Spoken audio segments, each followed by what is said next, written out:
risk. He's worked for the U.S. State Department, think tanks, and is the author of numerous must-read books, including The Accidental Superpower and his most recent, The Absent Superpower, both of which I would highly, highly recommend reading. Peter, thanks for joining us on the show today. It's a pleasure. So I want to ask you about your most recent newsletter at Zeihan.com.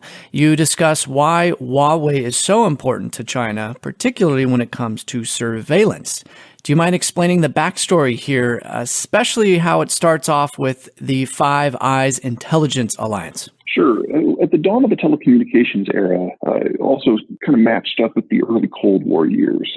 The United States was more than a little bit nervous about how everything was going to work out and felt like it needed eyes and ears everywhere. This really goes back to the old CIA paranoia that they want their fingers in every pot. There's a certain degree of truth to that. Anyway, the American institution that was responsible for building out the intelligence network is the National Security Agency. And the NSA decided it was going to work with the Brits to build a system that could monitor all electronic communications. The reason that the United States has number one in front of its international calls is because we were the nexus through which all phone calls were routed for several decades. And this allowed the NSA to build out a system of server farms and data taps and cables. So the United States, if it wanted to, could listen in on pretty much anything. And as the system matured, it expanded to some of the other allied countries, most notably New Zealand, Australia, and Canada. Those five countries are the Five Eyes. And it gave the United States the ability to build in with the new computer technologies to be able to listen for code words.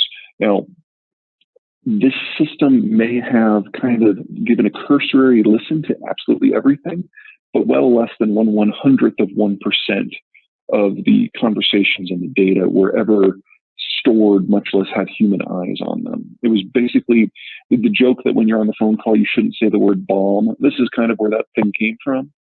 But that technology has kind of been overrun.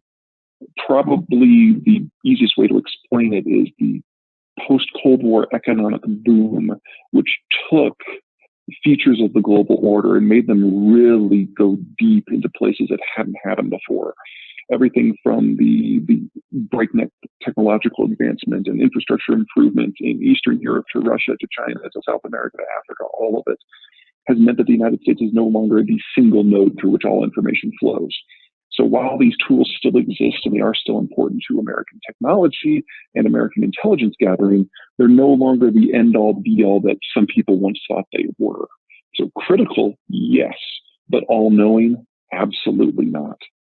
Now, the Chinese see this system and their desires for technological supremacy, factor in, but it's really more an issue of a bit of paranoia. The great firewall, the great digital wall that they build around, they want this degree of information command and gathering and intelligence locally. And then they want to be able to take advantage of the open global system to do the same thing globally that the United States achieved with its old intelligence network. And they did this by creating Huawei. Now, Huawei started as a local telecoms company and eventually got into the manufacturing of all of the technological pieces and nuts and bolts that allow systems to work. One of the big factors behind Chinese economic success has been the over-financing of every possible company that can employ anyone. It doesn't matter if you've got a good business plan or a product that makes any sense. If you can give lots and lots and lots of people jobs, that's what really matters, because if people have a job, they're not going on long walks and challenging the government. These two kind of trends came together with the Huawei expansion. So Huawei is able to go out into the global system and make bids for system at well below cost. And what they're after is to create kind of a poor man's version of what the NSA did. And so you can split most telecom systems into kind of two pieces with modern technology. At the edges, you've got where that connects to you. So the individual cables to your house or apartment, or the towers in your neighborhood where your data flows through. These aren't really critical. And these are ones where no one really has a problem with the Chinese controlling them, because unless they know the specific person they're after, getting the neighborhood tower really isn't of much use. But then you also have the core systems, because all of these towers, all of these localities, all of these personal information flows ultimately have to get to areas where it's collated, where the little streams of information turn into raging torrents. And these massive data flows contain all of the information that any spy could ever want. Because that core system is what the Chinese are ultimately after. And so what Huawei will do is they'll use heavy subsidies and say that we will do the edge for you at a low price that no one can match. If in exchange you allow us to pay you more to do your core. So from a financial point of view, if you leave information security out of it, it is really hard, if not impossible, to compete with the Chinese because they're not cost sensitive on this. Yeah, and so you write that at first the Huawei strategy wasn't taken too seriously because, as you pointed out, I mean, if the Chinese were building the components and maintaining some of those systems that are on the periphery, it's okay if the core is still protected by the Five Eyes or by U.S. security interests such that, Chinese surveillance wouldn't become a concern. But that has changed, and that's why we're seeing such a swift response today. Yeah, we've had a few things tweak into new directions in the recent years. Step one is that the distinction between the core and the edge has become a lot less obvious. As we're moving into fifth generation cellular technology, a lot of these edge systems are kind of connected. Think of it like a little bit like what's happening with the airline industry. It used to be all hub and spoke. So you'd have to fly through Denver or Dallas or New York, wherever you were going to go. Now, Huawei has kind of, with fifth edition, kind of become the equivalent of Southwest Airlines or the budget airlines, where they're generating a lot of flights that are not between these core hubs. And so you can fly directly from Austin to Fort Lauderdale or Madison, Wisconsin to Des Moines. And because of that, the edge is becoming a lot more core-y, and the core is becoming a lot more edgy. And as that blurring happens, because we need instantaneous information management, just controlling the edge can become a security issue. So that's kind of piece one. The United States has become a lot more aware of where the Chinese already have their fingers into people's edges. Piece two is the Chinese, they've kind of let their equivalent of manifest destiny color their decision making. And the idea that China is destined to become the new superpower is so omnipresent in Chinese propaganda that they've started to believe that it's a foregone conclusion. And so they've started to act with regard to some of their markets like they're already largely in charge in the biggest economy and dictating everything. And that rubs a lot of people the wrong way. And when they start going into countries that the United States considers core allies, like the Five Eyes, it attracts a lot more attention. So, for example, the Australians became the subject of this relentless Chinese propaganda campaign. And to be blunt, it really pissed them off. And as a rule, because Australia is in a more geopolitically vulnerable position than the Americans, they've always been at the top of their game when it comes to detecting threats and coming up with ideas to counter them. So as paranoid as the Americans can be about the Chinese, it was the Australians that brought Huawei to the American attention and just kept hammering on us until we took it really seriously. And that kind of roped in the Kiwis pretty quickly. It led the Brits to do some really interesting things. And even the Canadians are now starting to realize that maybe this is a bit of a problem. So the Five Eyes, while they're not fully on board with what the Americans are thinking right now, some of them, like the Aussies, are actually more aggressive on it, and the others are kind of coming up to speed pretty aggressively. And if you take the Five Eyes system, which is still the most digitized part of the planet, and remove it completely from the Chinese reach, that has significant implications for the Chinese plan. When we consider trade talks and U.S.-China trade talks really faltering this month, you write that you were not surprised that they more or less collapsed in May. Why is that? The personality here to care about is somebody that most Americans are not aware of. His name's Robert Lighthizer. He's a technocrat that has been working with U.S. trade policy off and on since the 1980s. He's actually one of the guys who wrote the WTO charter. He's the one who was the power behind the Plaza Accords for people who really know the financial history of the United States and the global system. The reason that most people don't know him is he doesn't have a Twitter account. He's not on Facebook, and he doesn't give interviews. So you only get to see what he's doing after he's done it. He doesn't signal what he's doing ahead of time. He's not that kind of public personality. So most people are more aware of folks like John Bolton or Pompeo. But Lighthizer he's brilliant and he's kind of a hard ass. And it's his general view that the global order that he helped build And update back in the 1980s has now been abused by the Chinese to the point that it is better to tear down the whole thing if the Chinese do not relent and change some of their ways. And the intersection of that general view with the trade talks and now with the Huawei stuff is getting really explosive. He opened talks at the beginning of the year with the Chinese, indicating that there were a series of non-negotiable things that the Chinese had to do.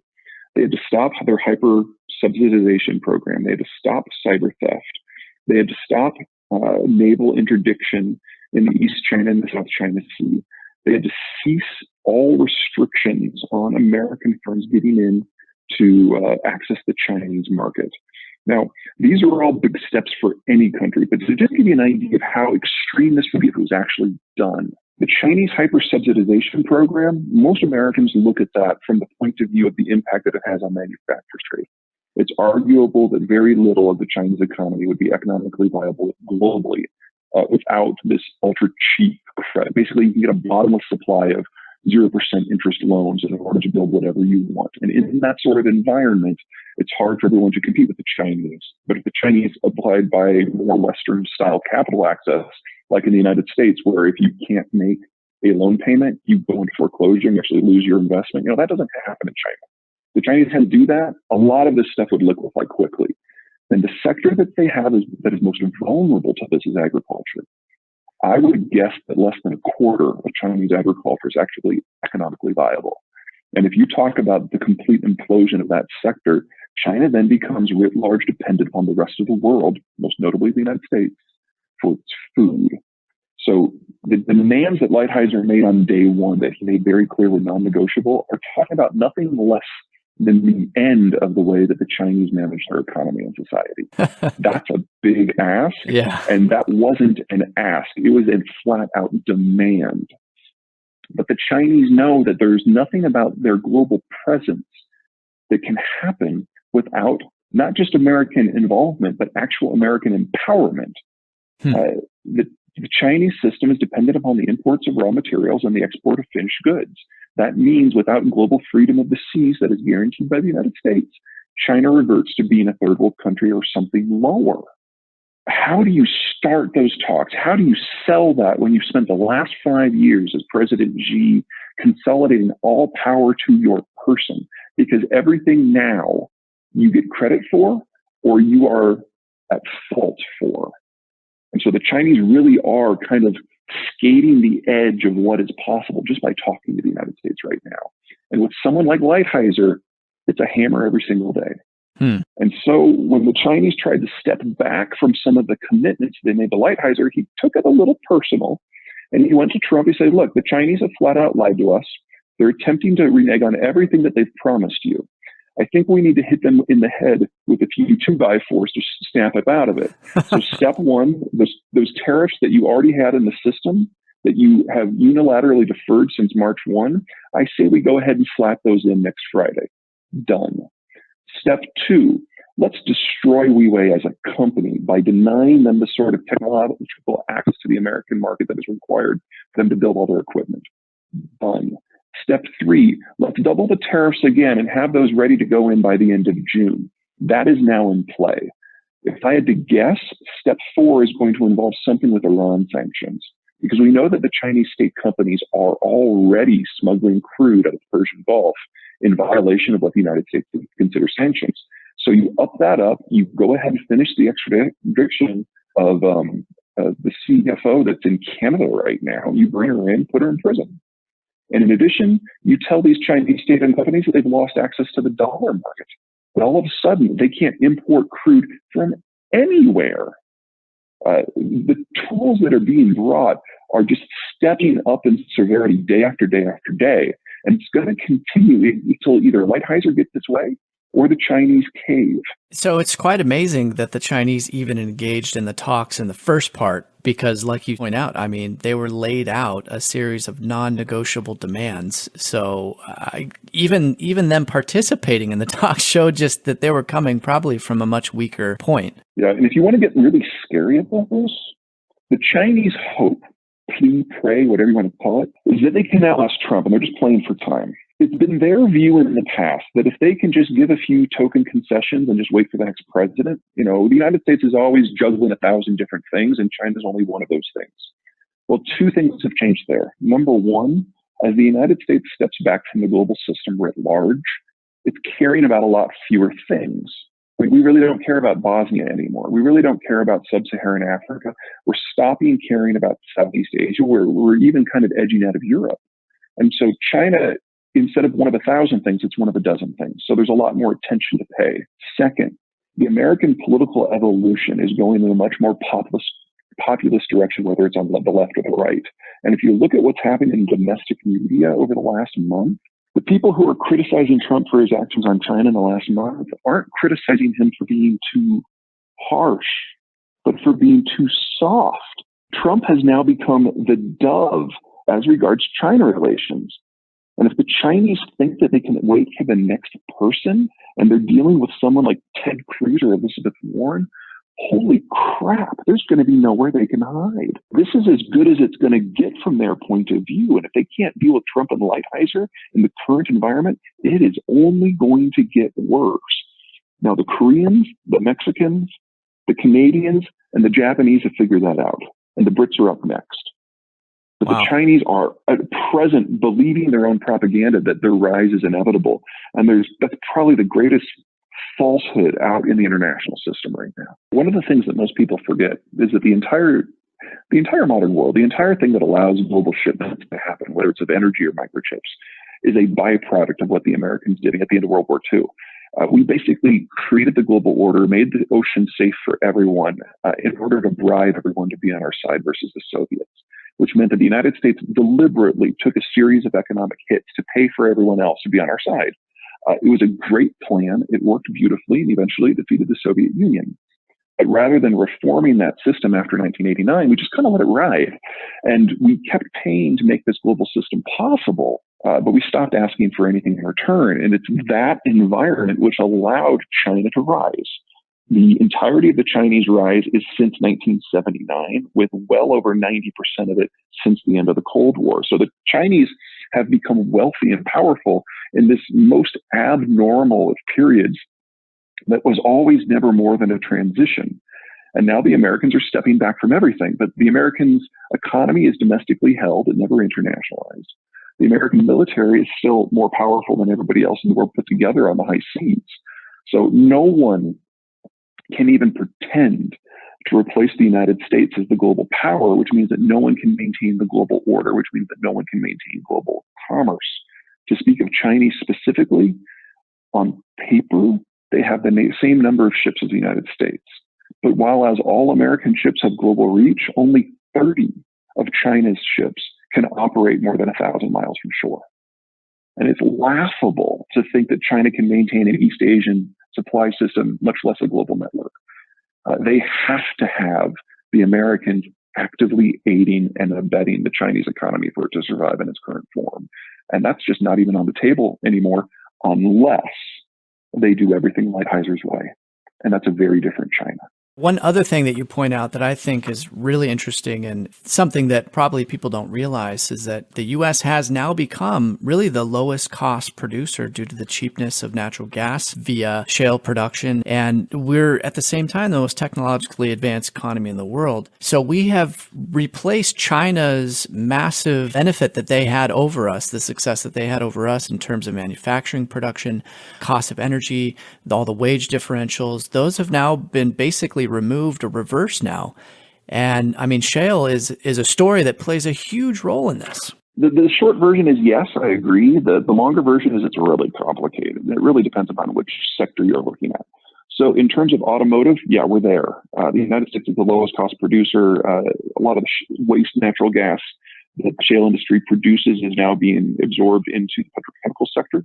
So U.S. petrochemicals and all of the inputs for all of the products that we use every day are now the highest quality and the lowest cost in the United States compared to the rest of the world. And the Chinese are actually dependent upon U.S. Materials exports just to make their systems run. And the parts of China that don't run on American product run on Middle Eastern product. And we, of course, know how stable that supply is. You get into electronics and it gets really weird really fast. Since 1989, The build out of the East Asian supply network has been mammoth and deep and differentiated and specialized, and you don't move that overnight. And so while the United States might have all the raw inputs and the connections to Mexico and Canada to complete the replacement, that's a decade process. One of the things to keep in mind is the United States excels. In fact, we're the only ones who can even do it. We've got these laser etched semiconductors that are the best in the world, by far the best chips you can possibly get. The Chinese would love to be able to do that. They can't. But you break down the East Asian supply chain system. Let's say you double, triple, quadruple what the U.S. does with a really high-end stuff. You don't need the processing capacity of an iPhone in your refrigerator.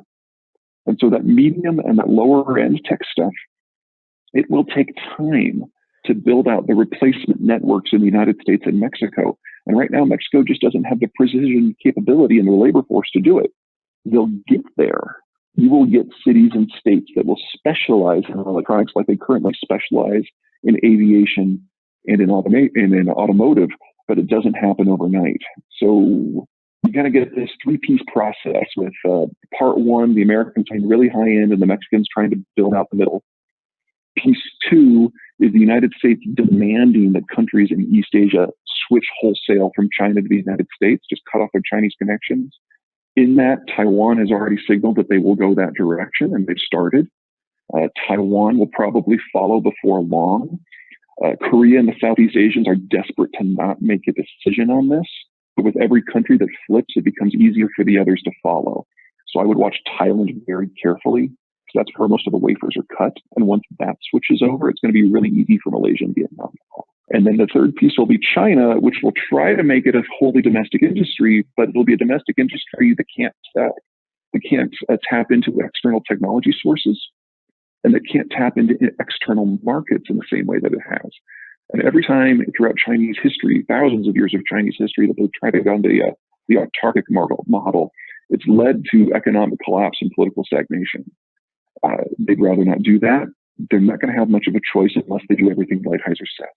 Peter, one last question I want to ask you is related to the absent superpower and particularly shale. Do you think the shale boom has ended, or does it have much more room to grow? It's hard to get a short answer to that. The two problems. Number one, the SEC requires that companies operating in American energy provide a picture of the reserves.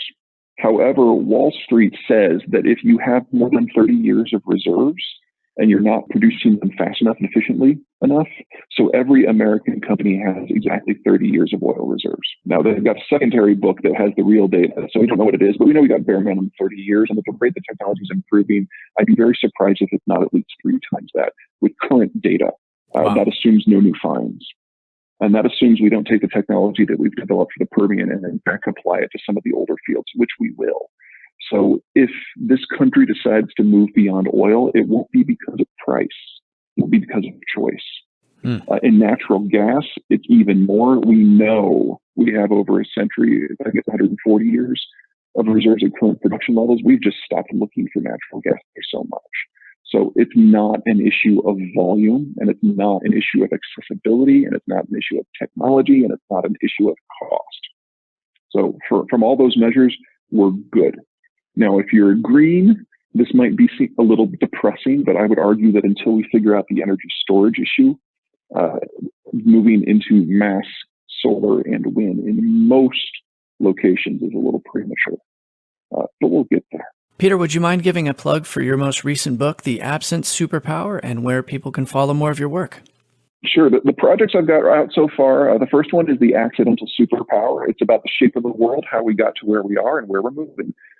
Second one, Absent Superpower, starts with the shale revolution, plays it forward, and shows the conflict that will erupt around the world as the result. And coming in January is Disunited Nations, which looks at the world after the collapse of the global order and highlighting which countries that we think of now as superpowers that won't be, and which countries that we barely think of now that are going to dominate the future. And if you wouldn't mind, give out your website. Sure, it's www.zeihan.com, and that is spelled Zeihan. Blame the Germans. Peter, thank you for coming on our show. It was a pleasure getting your thoughts on Huawei and a number of other issues. Obviously, I do want to recommend people pick up both your books, The Accidental Superpower and The Absent Superpower, and also follow more of your work, your newsletter at Zeihan.com. Again, that's Zeihan.com. Peter, it was a pleasure speaking with you. We look forward to having you on again.